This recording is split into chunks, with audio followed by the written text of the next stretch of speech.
Hashtag Detective Joe and the case of the missing shoe. 10 a.m. School started at 8:30 a.m., and the yellow bus would be at the corner in exactly 10 minutes. Mom's voice echoed from the hallway, laced with that familiar morning panic. Joe, Kate, coat's on, shoes on. We are leaving in 2 minutes. There was just one massive, catastrophic problem. Kate was standing in the middle of the living room, wearing a fluffy pink winter coat, a backpack shaped like a unicorn, and exactly one sparkly pink sneaker. Her left foot was clad only in a bright green sock with a cartoon frog on it. Joe, 8 years old and a self-proclaimed master of mystery, narrowed his eyes.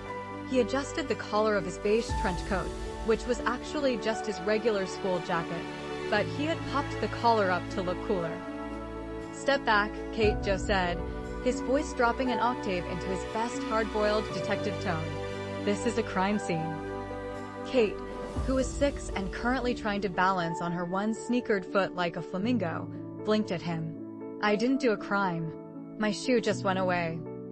"Shoes don't just go away, kid," Joe said, pulling a tiny spiral notebook and a chewed-up yellow pencil from his pocket. "They're taken by a culprit. Now, tell me everything. When was the last time you saw the missing footwear?" Kate screwed up her face, thinking hard. "I put them both on my feet when I was watching cartoons. Then the TV went off because Mom said screen time is over. Then I looked down, and the left one was gone." Joe scribbled asterisk, TV off. "Shoe gone. Suspicious." Asterisk into his notebook. The furry accomplice. Joe marched into the kitchen. Barnaby, the family's lazy basset hound, was lying next to his food bowl, snoring softly. Joe knelt down, shining a little plastic toy flashlight directly into the dog's closed eyes. "Where is it, Barnaby?" Joe demanded. "Did you chew it? Did you bury it? We know you have a history of shoe theft." Barnaby opened one heavy eyelid, let out a massive sigh that blew a piece of dust across the floor, and went back to sleep.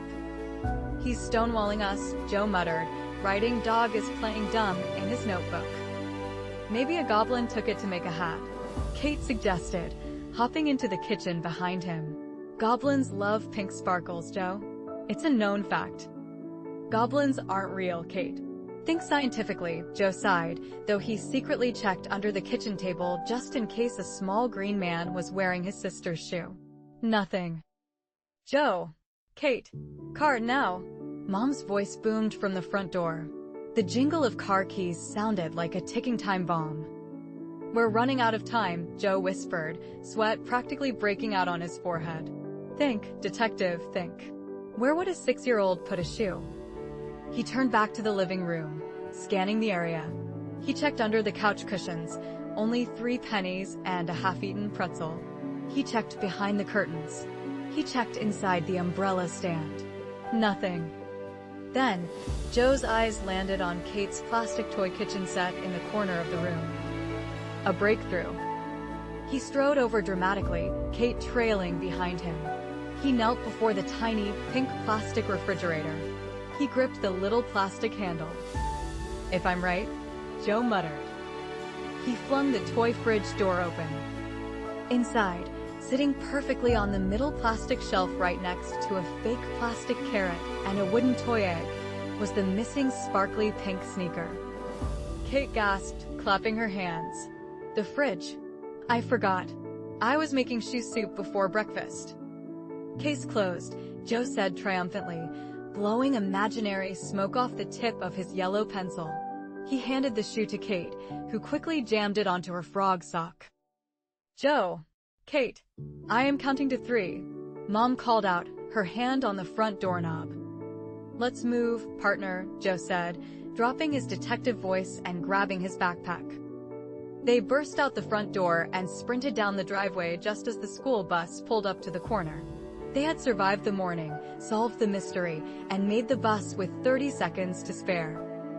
As they sat down on the bumpy bus seat, Kate looked at her older brother with pure awe. "You're a really good detective, Joe." Joe popped his jacket collar back up and smiled. "Just doing my job, kid. Just doing my job."